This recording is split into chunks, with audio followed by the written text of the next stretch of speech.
Have you ever had a situation in the salon where you felt as though if you would have just had a little bit more time, you really could have taken that color to the next level? Or have you ever had a situation where you had multiple processes that needed to happen to get an end result that your guest was looking for, but because of that guest's budget, you really weren't able to, achieve that goal, and hoped, gosh, if I could have just did one more service, did one more toner, did one more glaze, added a few more foils, I really could have brought that color from, one level to the next and really hired that bar. So welcome to Killer Blondes. We really want to take an opportunity to thank you guys for being here today. We know that not only did you take time out from the salon and it cost you money, but you also took time out from your personal life. And education is not something that all adults seek after. So you guys are in the top 20% of your industry. Did you know only 20% of adults actually seek continuing education? So you guys are the few and far between that go out and make it a point to better themselves. So give yourselves a round of applause. Now, those two questions that I asked you, they're really something that hit close to home for me. So just to give you guys a little backstory on me, I started limiting my time in the salon. I travel a lot to do education, and I'm just not there. I'm not available as much to my clients. So it's really made me have to take a look at how I'm doing things behind the chair and how can I do these things in a shorter amount of time to get more people in, but also how can I do them in a shorter amount of time and my clients still get an amazing end result. So I started to try some different techniques and try some different ways of not only applying color, but looking at some different formulations.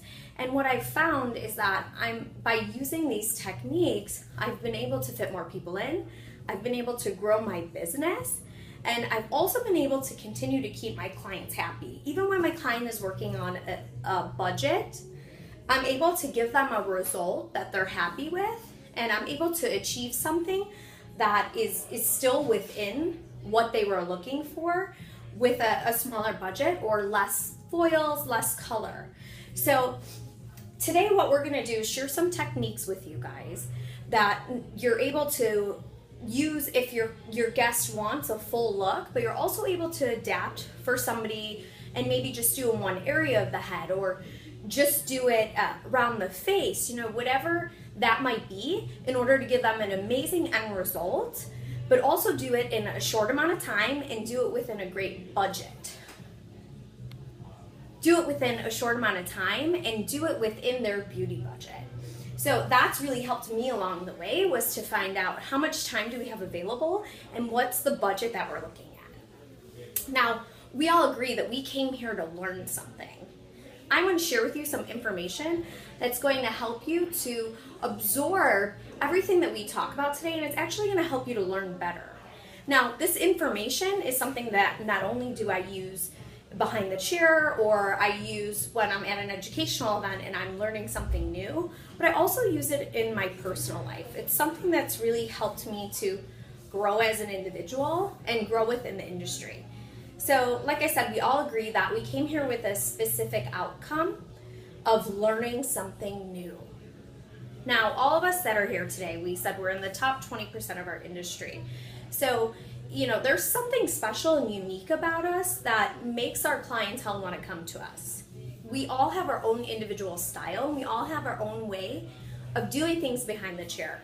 And what we don't want to do is we don't want to get rid of that, or we don't want to change that. But what we do want to do is we want to take a look at the methods that we're using behind the chair in order to achieve our results. Now, if you're not getting the results that you want 100% of the time, or you're not just 100% happy with those results every time, that's directly affected by those methods that you're using. When we work behind the chair and we're doing something all the time, especially if we're limited to the amount of time that we have to complete something, we tend to go back to our habits. So a habit is something that we do habitually, right? So we do it over and over again, in order to get a guaranteed result. So I know if I put an N in my formula, it's always going to create softness and it's going to be a safety net for me. So that's a habit that I've had in the past, that I just add an N so that, I wouldn't have this huge color correction situation. If I just put a little drop of N, like everything's going to be okay. But what happens with those habits is we start to get like okay results, or we start to get a decent result, and it becomes a belief of ours, right? So a lot of us have had strong mentors throughout our career, or we've had somebody that we trained under who have taught us something, and it's something that's become a very strong feeling ingrained in us that I know if I add 9N, I'm going to get a good result. Now, I just want you to take a second and think, have you ever had a belief in your life challenged before? It may not be behind the chair or within our industry, but you've felt that somebody challenged your beliefs. I see a lot of people shaking their heads.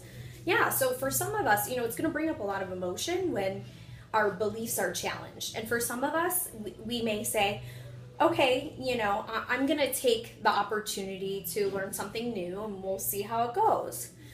Sometimes what happens when our belief is challenged is that we start to shut down a little bit, right? We get a little upset.